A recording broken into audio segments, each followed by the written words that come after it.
मिश्रा और आप सभी दर्शकों का अन्नदाता कार्यक्रम में बहुत बहुत स्वागत करती हूं।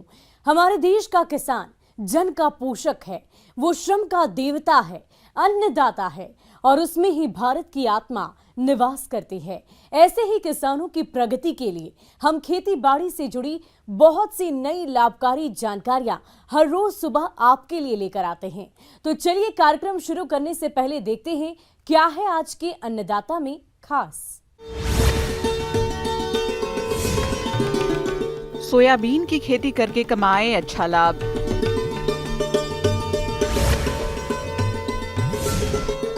कड़कनाथ मुर्गियों का पालन अच्छी आय का जरिया।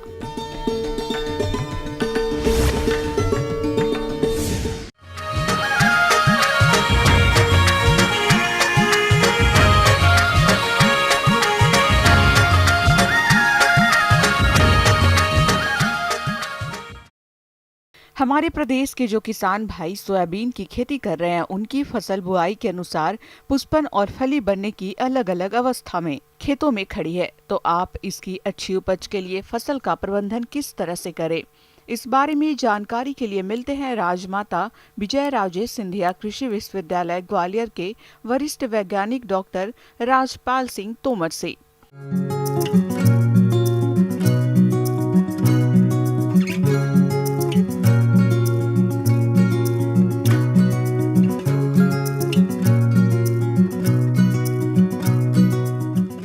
मध्य प्रदेश सोयाबीन स्टेट के रूप में देश में जाना जाता है। मध्य प्रदेश में लगभग 70 लाख हेक्टेयर में सोयाबीन की खेती की जाती है। तो ये मुख्य रूप से हमारे मध्य प्रदेश के लिए बहुत बड़ा एसेट है सोयाबीन की फसल। और सोयाबीन की फसल में जो इस समय जो वर्तमान में सामयिक कार्य है, मैं आपको बता दूं कि आप लोगों ने वीड कंट्रोल करने के लिए, खरपतवार चारा नियंत्रण करने के लिए आपने जरूर वीडीसाइड का स्प्रे, हर्बिसाइड का स्प्रे किया होगा आपने, खरपतवारनाशी का। अब बात आती है कि हमारे खेतों में इस समय अगर आपने ज़्यादा लेट हो गए हैं, किसी कारणवश से नहीं डाल पाए हैं, पानी बरसात ज़्यादा हो गई है, तो आपको मैं सलाह देता हूँ एक गुड़ाई सोयाबीन में अवश्य करें। अगर गुड़ाई आपने कुल्फा अगर चला दिया है तो ये मान के चलिए आपकी फसल के लिए बहुत ही ज़्यादा से लाभदायक सिद्ध होगा। कुल्फा चलाने से हमारी नमी संरक्षित रहती है, दूसरा हमारे चारे नियंत्रण तो रहते हैं, और तीसरा अगर फसल में अगर ज़्यादा पानी गिरता है तो पानी निकासी की व्यवस्था किसानों भाइयों को आवश्यक रूप से हमारे खेतों से करना चाहिए। पानी हमारे खेतों में सोयाबीन में ज़्यादातर 24 घंटे से ज़्यादा पानी नहीं रुकना चाहिए। 24 घंटे से ज़्यादा पानी रुकता है तो जड़ों को वायु प्राप्त नहीं होती है और उसकी जो बढ़वार की जो ग्रोथ है वो काफ़ी कम हो जाती है। किसान भाइयों, खरीफ मौसम की फसल होने के कारण सोयाबीन को सिंचाई की आवश्यकता नहीं होती, लेकिन फलियों में दाना भरते समय यानी सितंबर महीने में यदि खेत में नमी पर्याप्त ना हो तो आवश्यकता अनुसार 1 या 2 हल की सिंचाई करना सोयाबीन के अच्छे उत्पादन लेने के लिए अधिक लाभकारी होता है। तो सिंचाई की व्यवस्था होने पर फसल की जरूरत के अनुसार सिंचाई करें। दूसरी बात आती है कि उस समय सोयाबीन में हमारे यहाँ कोई छोटे मोटे कीट आने की भी संभावना रहती है, और जितने भी हैरी कैटरपिलर आपके खेतों में अगर बाई चांस आ रहे हैं तो उसके लिए प्रोपोनोफास 1 लीटर पर हेक्टेयर की दर से अगर आप स्प्रे करते हैं तो आप उसमें डालेंगे, तो जिससे हमारे जितने भी छोटी मोटी इल्लियाँ हैं या हैरी कैटरपिलर हैं या जितने भी चबाने वाले कीट हैं उनका भी नियंत्रण आसानी से हो जाता है। और जहाँ तक जो पीला मोजैक भी सोयाबीन में आता है, तो जैसा मैं आपको बता दूं उसमें पीला मोजैक को कंट्रोल करने के लिए आपके खेतों में अगर पीली पत्तियां अगर खेतों में कहीं कहीं दिखाई दे रही हैं तो उनको हाथ से तोड़ के पहले तो नष्ट करें अच्छे से, और नष्ट करने के बाद आप उसमें अगर पीली पत्तियां कहीं व्हाइट फ्लाई आपको नज़र आती है, खेतों में सफ़ेद मक्खी नज़र आती है, तो उसको कंट्रोल करने के लिए इमिडाक्लोपिड 100 ml पर हेक्टेयर की दर से आप स्प्रे करें, और उससे आपकी व्हाइट फ्लाई नियंत्रित होगी, जिससे हमारा पीला मोजैक खेतों में नहीं आएगा।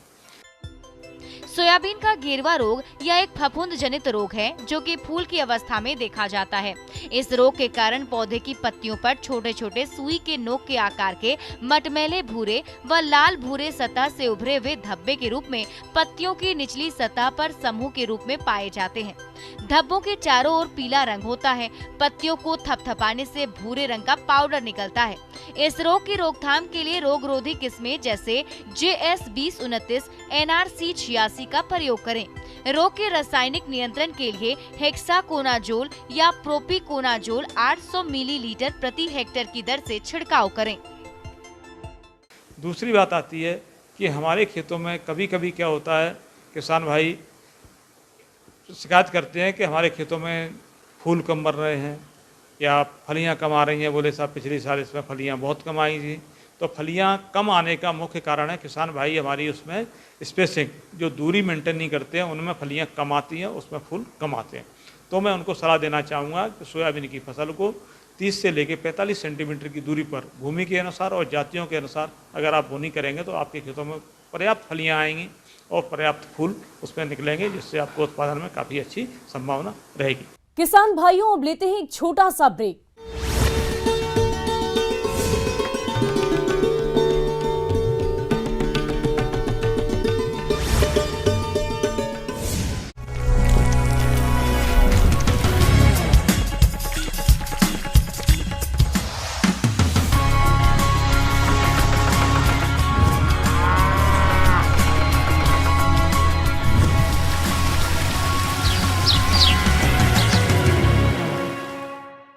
और ब्रेक के बाद आप सभी दर्शकों का अन्नदाता में एक बार फिर से स्वागत है।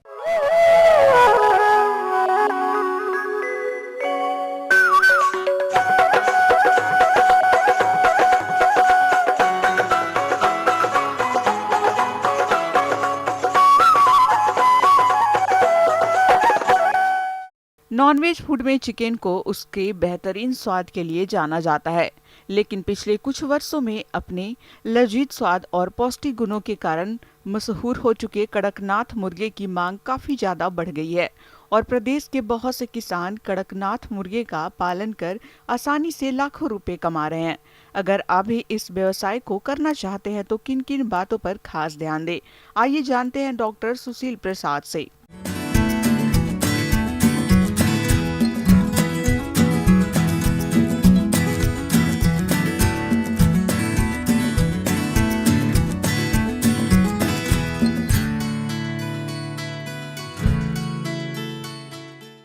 किसान भाइयों नमस्कार। और जैसा कि अभी बहुत ही ज़्यादा बाज़ार के अंदर में कड़कनाथ का प्रचलन हुआ है और कड़कनाथ में को एक विशेष तरह की मुर्गी समझकर इसमें ज़्यादा लाभ लिया जाता है। मुर्गी पालन एक ऐसा व्यवसाय है जो आपकी आय का अतिरिक्त साधन बन सकता है।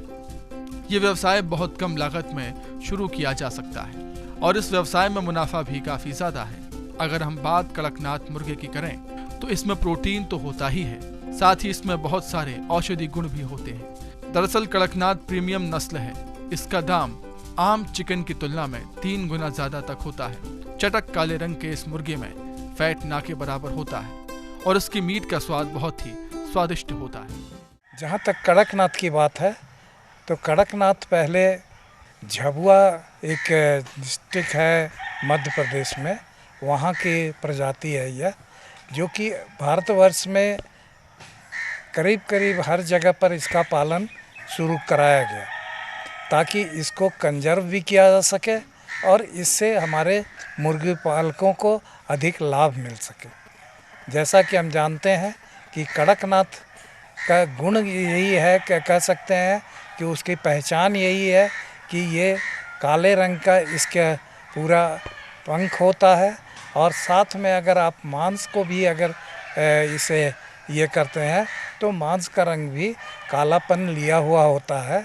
मांस के अंदर के ऑर्गन्स जो होते हैं, खास करके हार्ट, लीवर और इंटेस्टाइन तक भी इसमें पर्पल कलर जिसको हम कहते हैं वो उस रंग का होता है। कड़कनाथ मुर्गी पालन व्यवसाय करने के लिए आपको खुले स्थान की जरूरत पड़ेगी। इसको घर के आंगन या लकड़ी का शीट बनाकर बहुत आसानी से पाल सकते हैं। एक मुर्गी के लिए लगभग 2 स्क्वायर फीट जगह की जरूरत होती है। इस मुर्गी के खान पान में कुछ ज्यादा खर्च नहीं आता। ये हरे चारे में बरसीम, बाजरा चढ़ी बड़े चाव से खाते हैं। जहाँ तक है कि बात की कड़कनाथ के रख रखाव में, तो जो भी मुर्गी पालक है जो मुर्गियों के लिए घर बनाते हैं उसी प्रकार का घर इनका भी बनेगा। इसमें कोई ऐसा नहीं है कि ये बहुत ज़्यादा वजन की हो जाएंगी या इनके साथ ये तो इनको भी आप उसी तरह से एक मुर्गियों के लिए 2.5 से 3 वर्ग फीट जगह पे दे करके आप जितनी मुर्गियां रखना चाहते हैं उसी प्रकार से घर बना सकते हैं। कड़कनाथ 3 से 4 महीने में 1 से 1.5 किलो के हो जाते हैं और करीब 5 माह में 2.5 किलो के हो जाते हैं। प्रति वर्ष लगभग 100 से 120 अंडे देते हैं। इस नस्ल को तैयार करने में करीब 200 रुपये का खर्च आता है और ये बाजार में 600 से 900 रुपये प्रति किलो आसानी से बिक जाता है। अगर आप कड़कनाथ मुर्गी पालन व्यवसाय शुरू करना चाहते हैं तो जिले के किसी भी कृषि विज्ञान केंद्र में प्रशिक्षण ले सकते हैं। इसके अलावा राज्यों के पशुपालन विभाग में भी इसकी पूरी जानकारी ले सकते हैं। जहाँ तक खान पान की बात है तो इसमें भी हम स्टार्टर से लेकर स्टार्टर, ग्रोअर और लेयर 3 प्रकार के दाना फार्म में जिस प्रकार से रख के खिलाते हैं उस प्रकार से कर सकते हैं।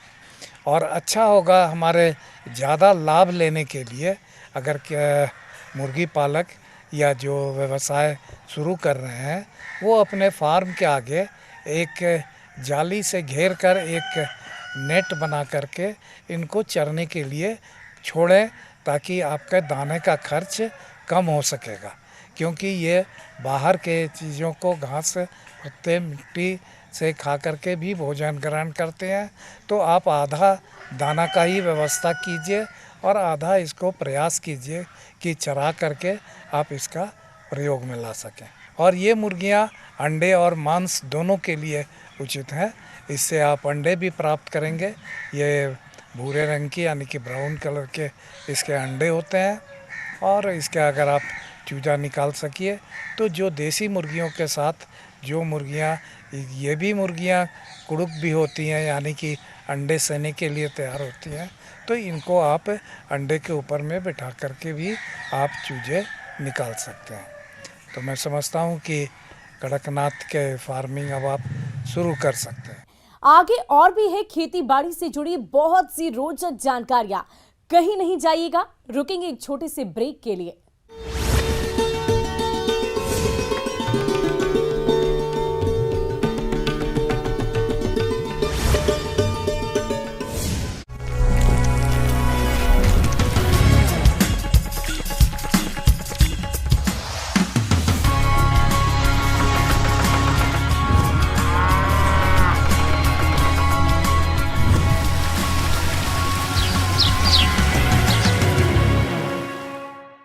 ब्रेक के बाद एक बार फिर से आप सभी दर्शकों का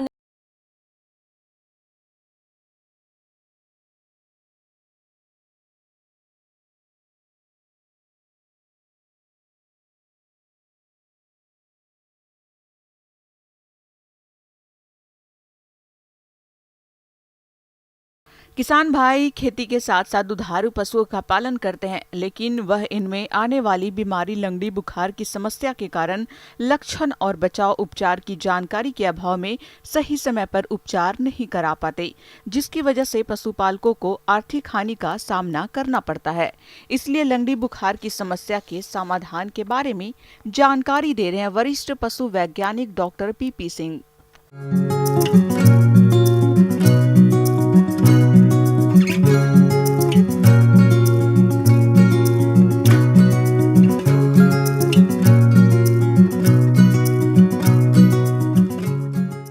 आज मैं आपको पशुओं में होने वाली बीमारी ब्लैक क्वार्टर के बारे में बताने जा रहा हूँ।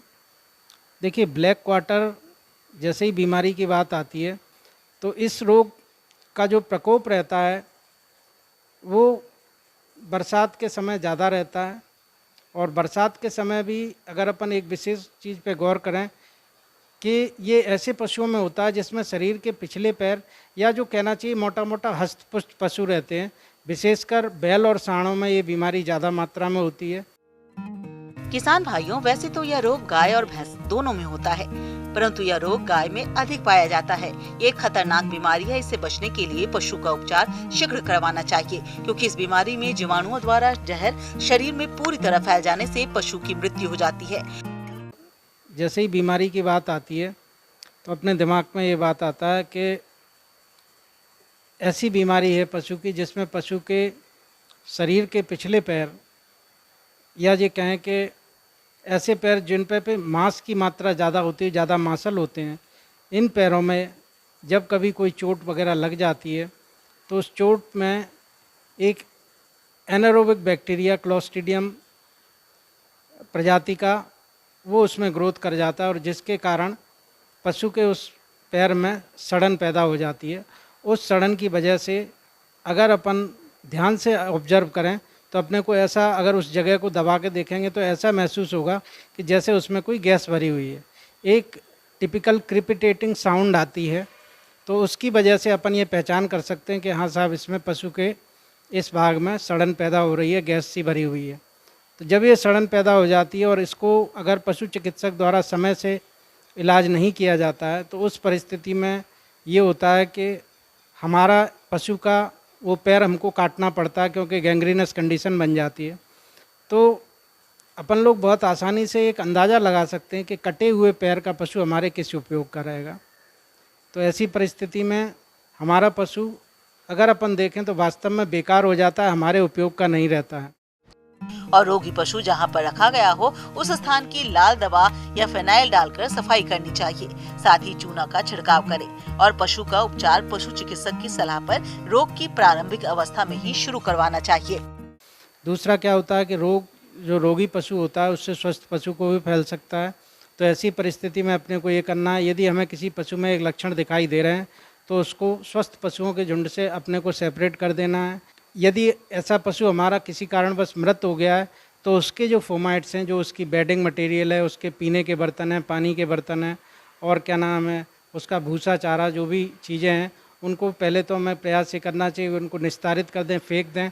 यदि बहुत ज़्यादा मात्रा में है और तो उसको प्रॉपर डिसइंफेक्शन या सैनिटेशन के द्वारा साफ स्वच्छ करने के बाद ही अन्य पशुओं को दें।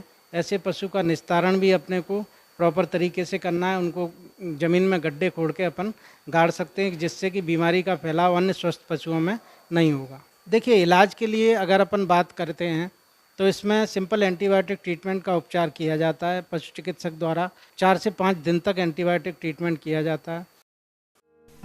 इसके उपचार के लिए किसान भाइयों, पशु को जहां पर सूजन है वहां पर ब्लेड की सहायता से हल्का चीरा लगा देना चाहिए, जिससे जीवाणु हवा के संपर्क में आने से मर जाएंगे। लेकिन ये ध्यान रहे कि चीरा ज्यादा गहरा न लगने पाए और चीरा लगाने के बाद उस भाग पर 2% हाइड्रोजन पेरोक्साइड या पोटेशियम परमैंगनेट लगा देने से भी जीवाणु मर जाते हैं। किसान भाइयों, इस बीमारी से अपने पशुओं का बचाव करना बहुत जरूरी होता है, तभी आप अपने दुधारू पशुओं से अधिक दुग्ध उत्पादन ले सकते हैं। तो आप कैसे करें अपने पशुओं का लंगड़ी बुखार से बचाव, आइए जानते हैं। इस बीमारी से यदि बचाना है तो इसके लिए अपने को वर्षा पूर्व टीकाकरण इस बीमारी के लिए करवाना पड़ेगा। इस वर्षा पूर्व टीकाकरण में ये जो टीका है ब्लैक क्वार्टर डिसीज़ का, ये आपका सरकारी पशु चिकित्सालयों में मुफ्त उपलब्ध रहता है। तो अपन समय से वर्षा ऋतु प्रारंभ होने के करीब 1-2 हफ्ते पहले यदि इस बीमारी का टीकाकरण करा लेते हैं तो हमारे पशु निश्चित रूप से इस बीमारी से बच जाएंगे और पशु की होने वाली हानि से किसान भी बच जाएगा।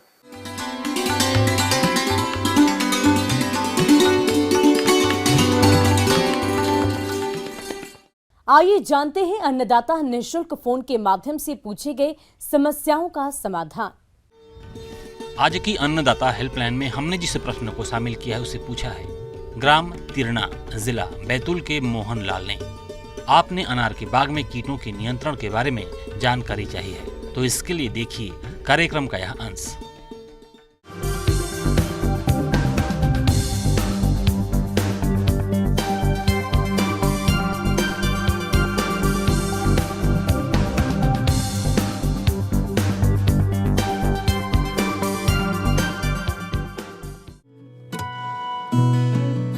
अनार एक ऐसी बागवानी फसल है जिसे एक बार लगाने पर कई साल तक फल मिलते रहते हैं। अनार सबसे ज्यादा स्वास्थ्यवर्धक और पोषक तत्वों से भरपूर फल माना जाता है। अनार में मुख्य रूप से vitamin A, C, E, folic acid और एंटीऑक्सीडेंट पाए जाते हैं, जिसके कारण इसकी बाजार में मांग वर्ष भर रहती है। इसकी बागवानी करके किसान अच्छा खासा मुनाफा कमाते हैं। लेकिन आज के समय में अनार भी कीटों के प्रकोप से अछूता नहीं है। बदलते मौसम और वातावरण में नमी के कारण कई तरह के हानिकारक कीटों का प्रकोप होता है, जिसका समय पर सही पहचान करके जो बागवान नियंत्रण कर लेते हैं उन्हें अधिक फलोत्पादन मिलता है। रस चूसक कीट अनार में कई तरह के रस चूसक कीटों जैसे माहो सफेद मक्खी का आक्रमण होता है। ये कीट पौधों की नई शाखाओं और फूलों से रस चूसते हैं, जिसके कारण पत्तियां सिकुड़ जाती हैं और पौधे की बढ़वार कम हो जाती है, जिसके कारण फलोत्पादन कम मिलता है। रस चूसक कीट का नियंत्रण। इस कीट का प्रकोप पौधों पर दिखाई देने पर नीम तेल 5 मिलीलीटर प्रति लीटर पानी के घोल का छिड़काव करें। इससे कीट नियंत्रण कम न हो तो रासायनिक दवा डाइमिथोएट 2 मिली मात्रा प्रति लीटर पानी में घोलकर छिड़काव करके इसका नियंत्रण कर सकते हैं। दीमक कीट। अनार के पौधों में शुष्क क्षेत्रों में जड़ों और तनों में दीमक का प्रकोप ज्यादा होता है। इससे पौधे सूख जाते हैं और पौधों का विकास रुक जाता है। रोकथाम के उपाय।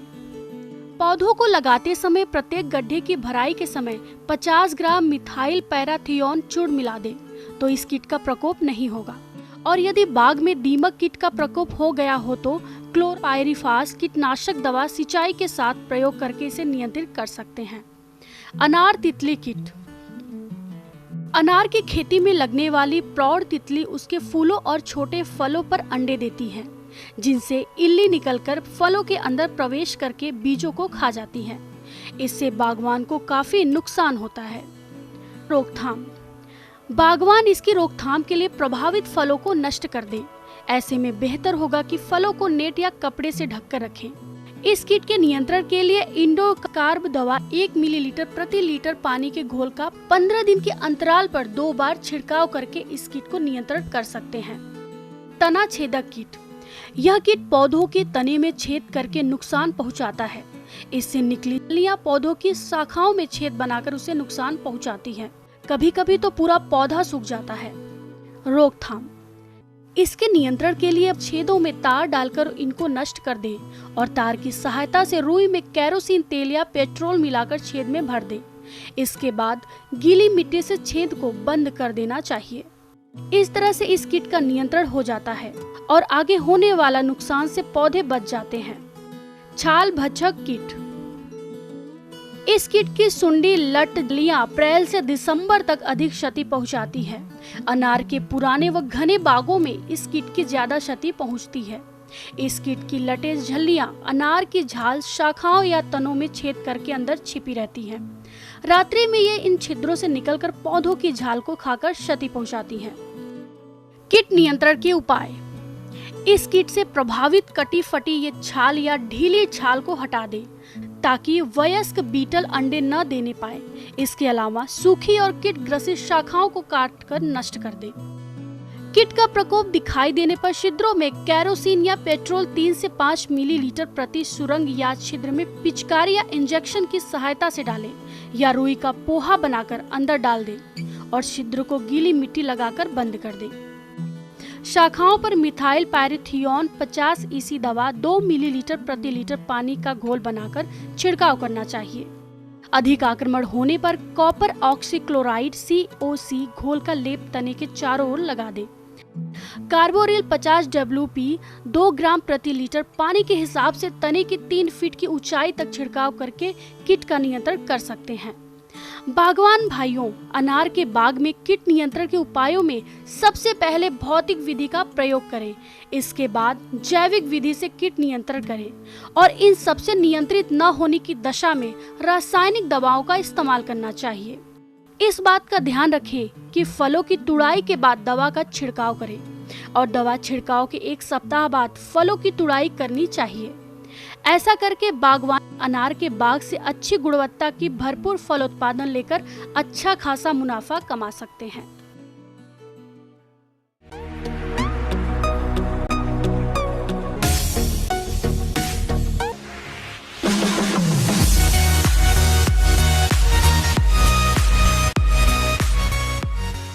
और एक नजर डालते हैं राज्य की कुछ मंडियों के प्रमुख फसलों के बाजार भाव पर।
किसान भाइयों, कृषि संबंधित समस्या और सुझाव के लिए आप हमें इस पते पर संपर्क कर सकते हैं। प्रोड्यूसर अन्नदाता, news 18 Madhya Pradesh Chhattisgarh, Ramoji film city Hyderabad 501512। साथ ही आप हमें ईमेल भी कर सकते हैं।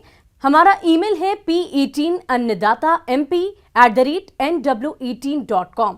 इसके अतिरिक्त आप हमें निःशुल्क हेल्पलाइन नंबर 180088926163 पर सोमवार से लेकर शनिवार सुबह 10 बजे से शाम 4 बजे के बीच संपर्क कर सकते हैं। और अब समय हो रहा है आपसे विदा लेने का। कल फिर होगी मुलाकात कृषि से जुड़ी महत्वपूर्ण जानकारियों के साथ। नमस्कार।